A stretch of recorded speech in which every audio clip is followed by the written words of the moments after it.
We have been about the business of working through the book of Ecclesiastes, chapter by chapter. This is one of the longer chapters of the book. Last week we had one of the shorter ones. So there's much ground to cover, and we're going to be moving quickly, and hopefully you will not feel lost or confused by some of the proverbial sayings that you will find within this text. It is traditionally believed to have been written by Solomon, although the book does not actually state so. He is called the preacher, is what he calls himself. And he lays out in this chapter some good old wisdom. Now, you know where the book has been if you've been with us at all. We've been looking at life under the sun. That is to say, life separated from God. Life just as we see it, as we can experience it with our senses. And if you rule God out, this is what life looks like. And he's begun to outline to us the futility of life, the emptiness of life. He's begun to show us how futile things are, and shown us that life is seemingly all these events that take place to us in chapter 3.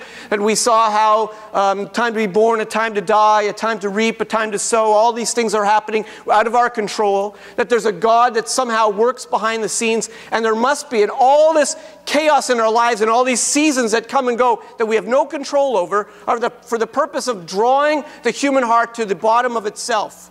To drawing the human heart to the place of putting up their hand and saying, I need some help. And he began to show us how continually life continues to be futile, just knowing what we see and touch if we rule God out. That we saw the vanity of materialism and the vanity of the oppression that is around us. There's no answers to all the oppression that we see in the world. It's constant. And where does this come from? And why is it like that? And why are we the way we are? There are no answers under the sun. And so now he comes to kind of a turning point. Comes to a place where he kind of changes gears just slightly, and he begins to have us reflect a little more on the need that the human heart really has, that life cannot be lived without God being the center of it, without your life being grounded in him. Now, I know that I'm preaching to the choir this morning for the most part this morning. That's just the way it goes sometimes. The text unfolds before us, and it says something that a lot of us already know and we're already living out. But this is the text, so let's work through it, and hopefully we'll get to understand and appreciate this book all the more. It's kind of quirky in some ways because it takes everything we think we know and it turns it around. Let me just start this morning with a little pop quiz for you. Just answer yourself these questions, true or false. Don't do this out loud because you'll embarrass yourself by giving out the wrong answer. But here are my questions for you. True or false? I enjoy laughing more than crying. True or false? I enjoy weddings more than funerals. True or false? I'd rather look forward to my birthday than to the day of my death. True or false? I'd rather be complimented than criticized. True or false? Things were better way back in former years. When I was a kid, it used to be this and so, and now things just aren't that way anymore. Things are definitely getting worse. The correct answer, as we're about to see from the text, to all of these questions is false. As strange as that may seem, the point of this text is to begin to prod us to understand that all the heartache and all the criticism and all the nuisance of life, there's actually a reason for it. There's a purpose in it, and there's something that we are to learn by it, and there's a wisdom in it.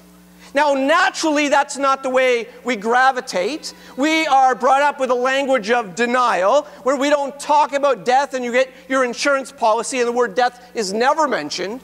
In the unlikely event of your sudden dismissal, or whatever the language would be, we're used to that kind of language that doesn't actually face these things.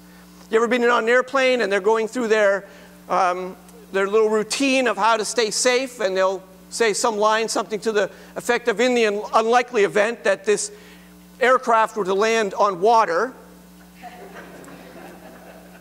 I mean, that's just language of denial. There's no landing on water when the airplane, at 2 tons that it is, traveling at 500 kilometers an hour, plummets towards the ocean. You're not going to be landing.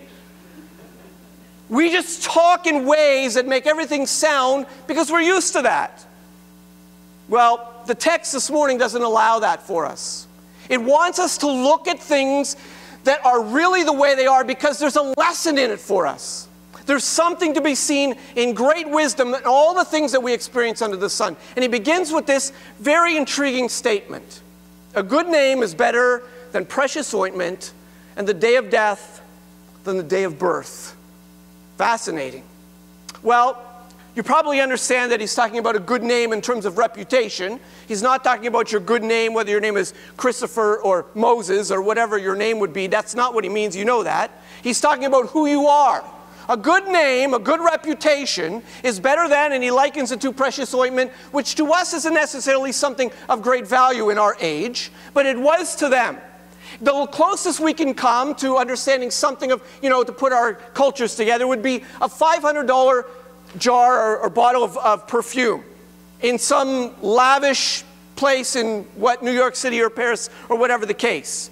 And you buy this incredible, unbelievably priced jar of why? Just so you can wisp a little mist and walk into it and smell fragrant for the rest of the day. And that's the premise. You have this expensive perfume that lingers something, but it ultimately fades. There is something better about a good name than fine perfume. What is it? It is the day of death. Likened to the day of death is better than the day of birth. And what he's saying is this: your reputation is what will last even after you're gone. It is better even than the fragrant perfume. Your day of birth, it's a clean slate.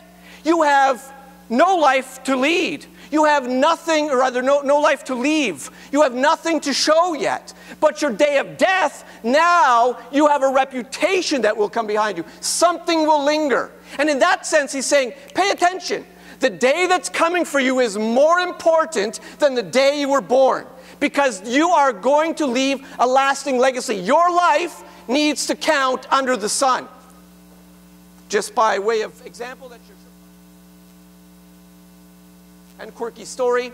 Alfred Nobel, who created dynamite, was believed to have passed away. You perhaps understand what took place in, I think it was 1888. His brother Ludwig died, and a French newspaper misunderstood which of the brothers died and wrote an obituary for Alfred Nobel.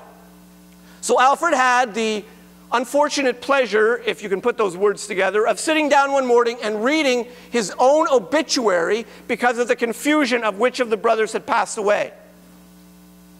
The title of the article said, "The Merchant of Death is Dead."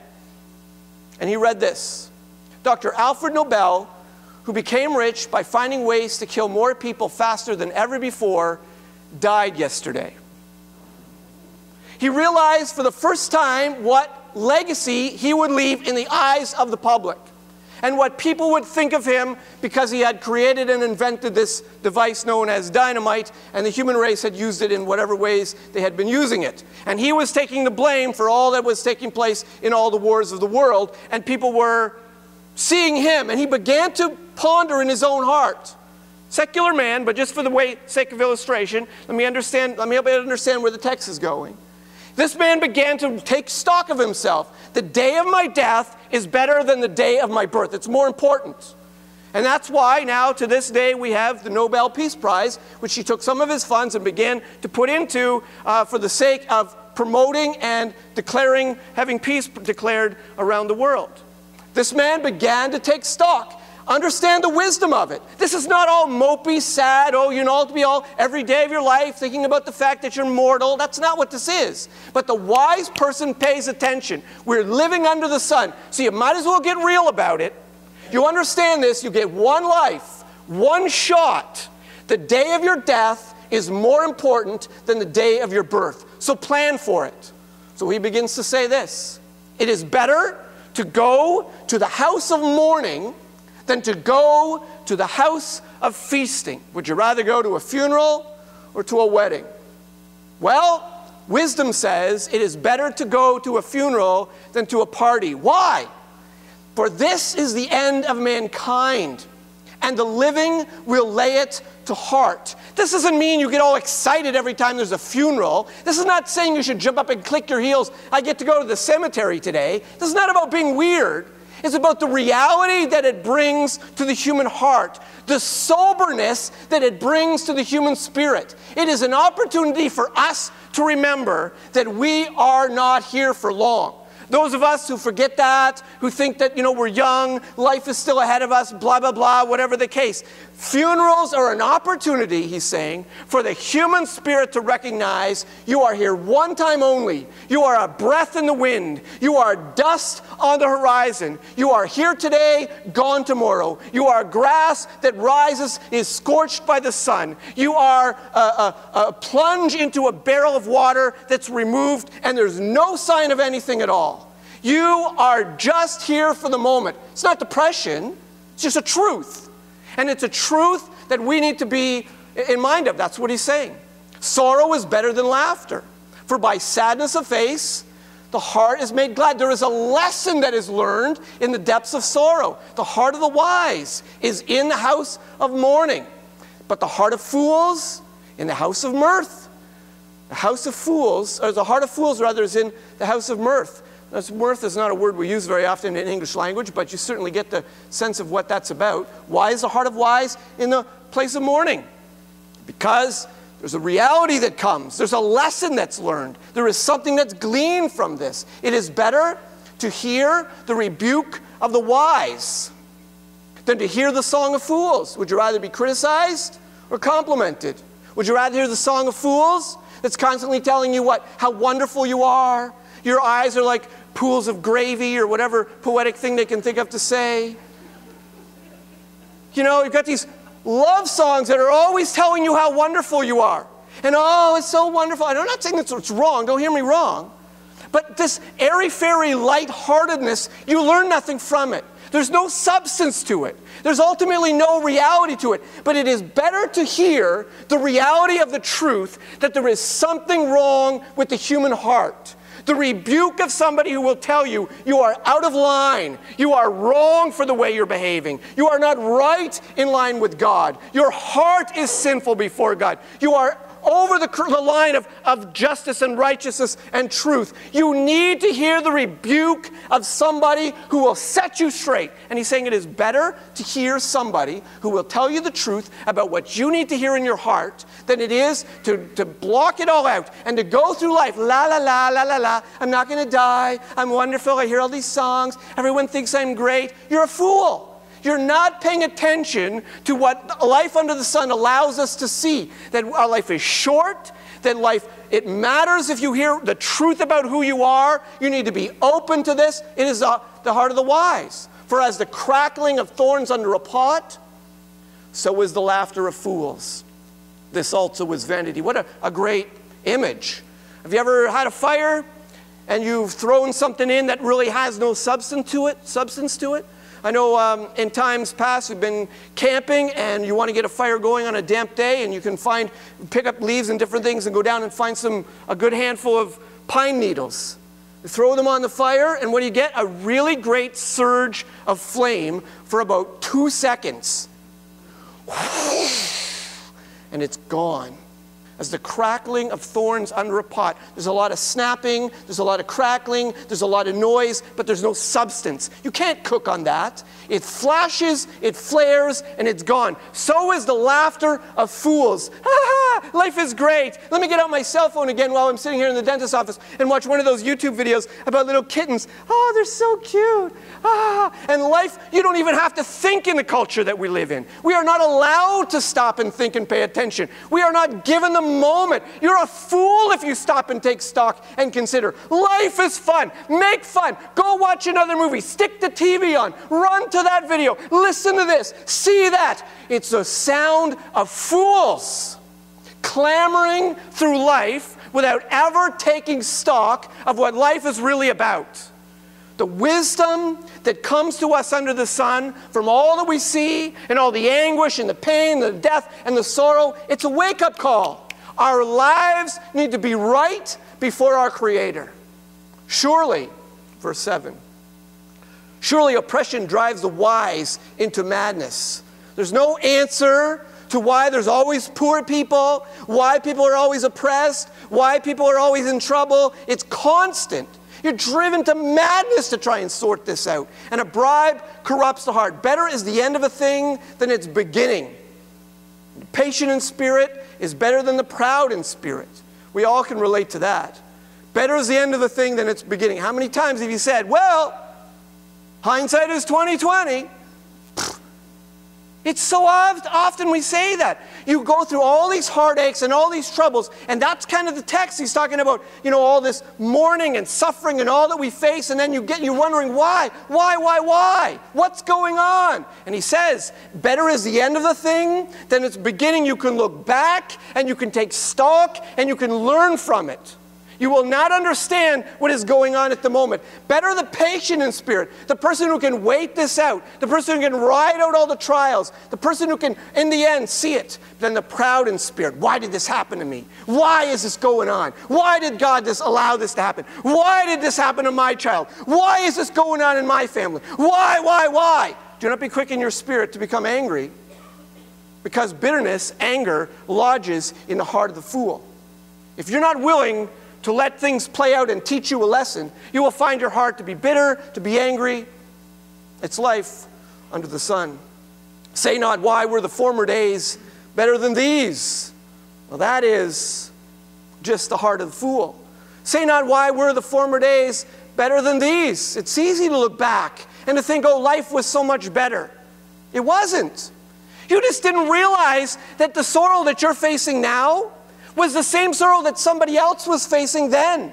And really nothing has changed in the great scheme of things. Life has been exactly the same as it's always been. People vying for position in society, people getting married, having children, raising children, watching their children go to school. Life doesn't change. The great scheme of things has always been this way. It is not from wisdom that you ask this. You are somehow thinking that somehow if you could go back, things would be better. He says, don't be a fool. Wisdom is good with an inheritance. There's a good piece of advice. You get an inheritance, good to know what to do with it. An advantage to those who see the sun. There is great wisdom, or advantage, in wisdom. For the protection of wisdom is like the protection of money. Now, money can obviously provide and protect and give you what you need. Wisdom does the same thing. Being sober-minded, being clear-headed. The advantage of knowledge is this. Wisdom preserves the life of him who has it. You know that from when you were 5 years old and your mother taught you the wisdom of look both ways before you cross the street. Wisdom preserves the life of him who has it. There is great wisdom to be had in all the chaos that we see under the sun. Consider the work of God, he says.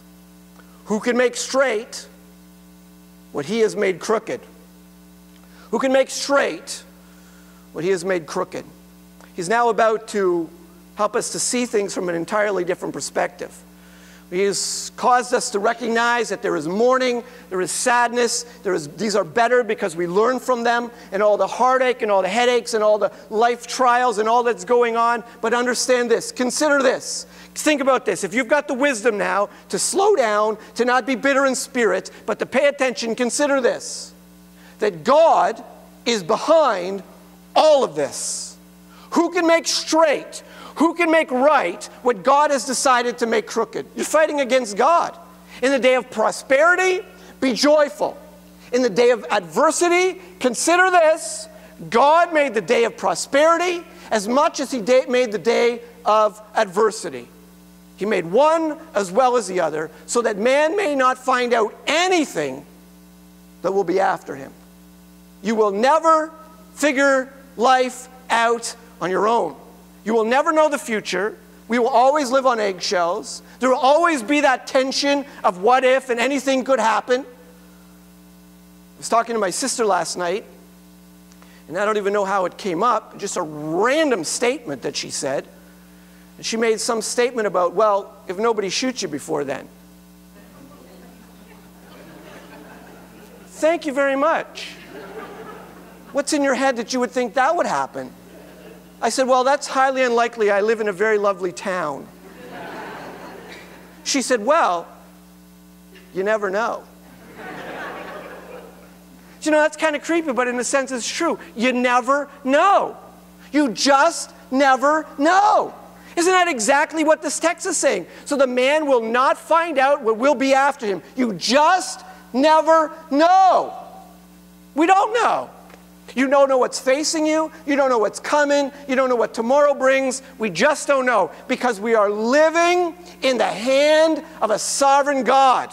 And there is great wisdom to the person who looks at life under the sun, in all the trials and all the struggles, in all that you face, and just stop being grieved about it. Don't get bitter in your own spirit about it, but recognize that good and bad, your life is in the palm of God's hand.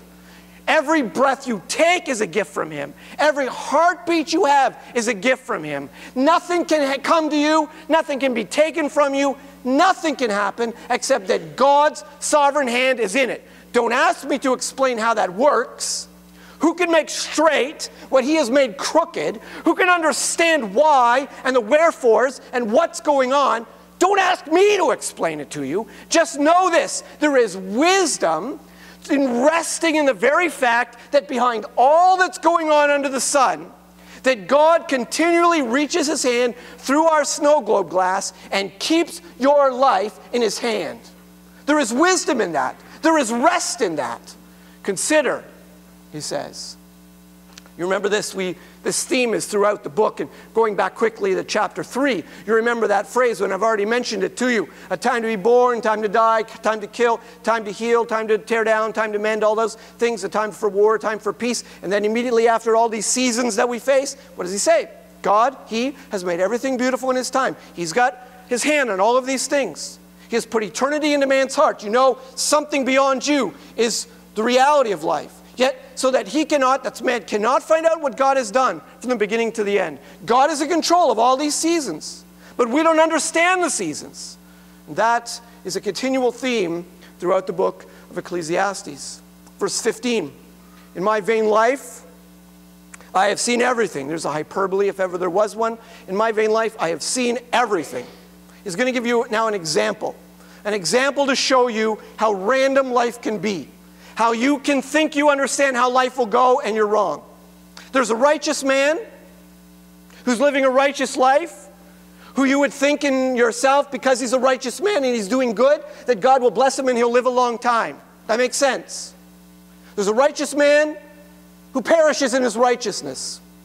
There's a wicked man who you would think that because he's wicked, he will live a very short life because God will be angry at him and make his life short and miserable. There's a wicked man who prolongs his life in his evil doing. You're never going to figure life out, so give up. That's what he's saying. Do not be overly righteous. Doesn't that make you sit up and take notice? What? Do not be overly righteous. Do not make yourself too wise.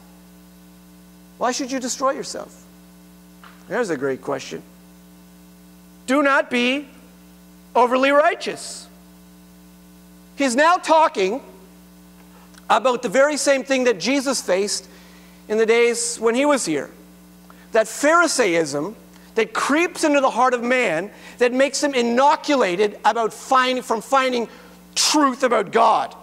They get enough religion in their life that somehow they think they've got all the answers and they've got enough things that they can say in their head. They're just religious enough that now they can walk around and point out everybody else who's wrong. You ever had anybody tell you that it's wrong to put up a Christmas tree? You ever had that? You haven't lived long enough if you haven't heard that one. That somehow this is connected to some winter solstice that was some pagan thing and no Christian should have a tree. And do not be overly righteous. Why destroy yourself? What are you on about? Nitpicking about what? You ever heard that the Easter bunny is of the devil? You just haven't lived long enough. I mean, do not be overly righteous. People like to pick up on these things and give themselves the air that they've got some reality of God in their lives. I don't know if you know this one, but apparently Monster energy drink is made by Satan. I'm not making this up. I'm just repeating the news that I've heard. Ludicrous and astronomically bizarre as that sounds, I would ask you if you'd be interested to Google that. There's a YouTube video about a woman who is absolutely sincere in turning everybody away from this drink because it is of the devil. She's got her 54 reasons, and there's this on the can and that on the can, and these symbols mean that. And every Christian who drinks this is participating in allowing Satan into their home and in consuming him and putting him in a... Do not be overly righteous. Why destroy yourself? You're just looking under rocks for nonsense anymore. I remember some years ago, my mother, this is an aside, but it came to my head, so I'm going to tell you. She had a friend who was in need. She went to the grocery store, bought some gift certificates. Back then, you couldn't get a gift card. This is back before the wheel. And she got this piece of paper that had some, and gave it to this woman. It was around Christmas time, just in a card. The woman came back shortly after and returned the gift certificates to my mother because she couldn't receive them, because there was a Santa Claus printed on that card.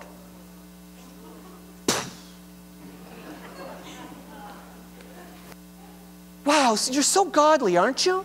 Praise God that you would trust Jesus and give up what He's given you because you're avoiding Santa Claus pictures. Praise God you're so religious. Religion kills people. It gives them enough of a sense of their own self-righteousness that they think they don't actually need something more. They've got enough. That's the warning. Do not be overly righteous. Don't delude yourself. Your heart is pressing you in all the chaos of the world, in all that's surrounding you. Your heart is being pressed towards a reality that you need to get a hold of. Don't stop when you think you've got enough religion in your life to make you happy. It is not enough. Do not be overly righteous. Don't stop there and destroy yourself. I don't know if you've ever heard that you're not supposed to shop at Procter & Gamble, but apparently they're satanic. This has got 2 horns, a bunch of stars, which are related to something or other. You can find the number 666 in their logo. Procter & Gamble is of the devil. Okay, that's garbage, and just in case you're interested. But I'm just telling you, if you keep your ear to the ground long enough, you will always find somebody who are telling you, you can't shop here, you can't go there. There are always over-righteous people who have missed the entire point of what it means to meet with God and know God. Do not be overly righteous. Look what he says. Do not be overly righteous. Why destroy yourself? Do not be overly wicked. Oh, so you can be a little bit wicked, just not overly wicked. No. He's now saying from one extreme to the self-righteous person, understand that your heart in this life, in this vain world, is going to drive you for hunger after something. You're going to be looking for some answers. You're going to not find them in materialism. You're not going to find them in this world. You're not going to find them anywhere you look. Your heart's going to wonder what's going on and all the chaos around you. Understand that God's behind it all, but don't get satisfied with religion, and don't throw the whole thing out. Don't get so overly, don't go to this side of the tracks, don't go to that side of the tracks. Don't say the whole thing is garbage. You can't find God. There is no answer. What's the point of anything? Do not be overly wicked. Neither be a fool. Why should you die before your time? It is good that you should take hold of this, and from that withhold not your hand. If you can't hear a drum roll in your head, just play one, okay? Because this is building. He's now telling us the answers. Don't be overly righteous. Don't be overly wicked. It is good that you should take hold of this, and from that, not withhold your hand. Don't reach out. Don't forget to take it out. If you've got it, don't let go. If you haven't reached for it, go for it. For the one who fears God shall come out from both of them. That's the answer. God needs to be the grounded center of your life. He needs to be exactly your satisfaction in all that you have, in all that you are. You need to chase after Him. Sounds so simple to say. Wisdom, this kind of wisdom, gives strength to the wise man more than 10 rulers who are in a city. It's an expression that doesn't quite connote with the culture that we live in, but you certainly get the sense of what he's saying. And then he goes on. He begins to explain something even deeper than this. Surely, this is the problem that we all face. Surely there is not a righteous man on earth who does good and never sins. Surely you will never find anybody who hasn't at some point fudged on some commandment somewhere. Do not take to heart all the things that people say, lest you hear your servant cursing you. You want an example of how corrupt our hearts are? You ever heard what people say about you? About other people? Out of the heart of man, it shows who they are. What they say, it's a description of everything that's in them. Have you ever heard people saying rude things about other people? Have you ever heard somebody who never, ever, ever says something mean about somebody else? Do not take to heart the things that people say, lest you hear your servant cursing you. Your heart knows how many times those things have come out of your mouth. Ask yourself, are you righteous? Have you ever gotten angry when someone cut you off on the 401? Have you ever called somebody who didn't help you on the phone because your phone bill isn't quite in line and they're crazy and what's the matter with them and you're, what an idiot. You've never, ever, ever been frustrated with somebody else? It's the first initial sign there's something wrong with you, something wrong with me. We can't have a right relationship with other people. There's no righteous man on earth who does good and never sins. That's the problem. All this I have seen, I've tested by wisdom. I've looked at people's hearts. I've examined and I've looked for somebody who is righteous. I said, I will be wise. I'm going to figure this out. I'm going to find somebody. I'm going to understand people's heart. But it was far from me. That which has been is far off. Listen to this language. And deep, very deep. Who can find it? How can we understand the ways and the depths that the sinful heart has gone? How wayward we are from God. How can a human sinful heart ever understand itself? You know, when we are trying to understand the human mind, it's kind of a catch-22. Because ultimately what's happening is a human mind is trying to understand a human mind. Can that really be done? Can we ever really understand ourselves? When a sinful heart tries to understand a sinful heart, by definition a sinful heart will never allow it to see the truth. Will never allow it to understand fully the truth. The sinful heart will always keep you from never finding the truth. It is deep, very deep. Who can find it out? I turn my heart to know and to search out and to seek wisdom and the scheme of things. It's the order of how everything's going and to know the wickedness of folly, the foolishness that is madness, the depths of depravity of the human heart. I want to understand how sinful is man, how far down do they go? And I find something more bitter than death. The woman whose heart is snares and nets, on the one side, the corruption of a woman who is hungering after a wrong relationship and whose hands are fetters. Oh, sorry, more bitter, the woman whose heart is snares and nets and whose hands are fetters. He who pleases God escapes her, but the sinner is taken by her. And on both sides, there is something immorally corrupt about the human condition. It doesn't say we all go to the depths of who we are, but there's a recognition there is something twisted about us. Behold, this is what I have found, says the preacher, adding one thing to another to find the scheme of things, which my soul has sought repeatedly, but which I have not found. One man among 1,000 I have found. But a woman among all these I have not found. That's an interesting statement. You know, in our 21st century ears, we just hear that as a sexist making a statement. It is not that at all. It is not that at all. I am looking to understand the depths of the depravity of the human heart. I am looking and searching one thing and another, and it is deep, very deep. And this is what I found. This is the best I've got. That one man in 1,000 I have found to be righteous. Have you ever known anybody to be righteous? Nobody. But one. And that is Christ. And I can only see here this man in the word 1,000, whether it's taken metaphorically, literally, whatever the case. Is he talking about an astronomical number of people? I have found one in 1,000. And among women, none. Christ was born of a woman as a man. And he is the righteous one. And he is the only solution to all the depravity of the human race, to all the confusion that we face around us, to rest our lives in the hand of God. Chapter 7, strange as it may seem, is full of wisdom. It is calling us to take stock of our lives.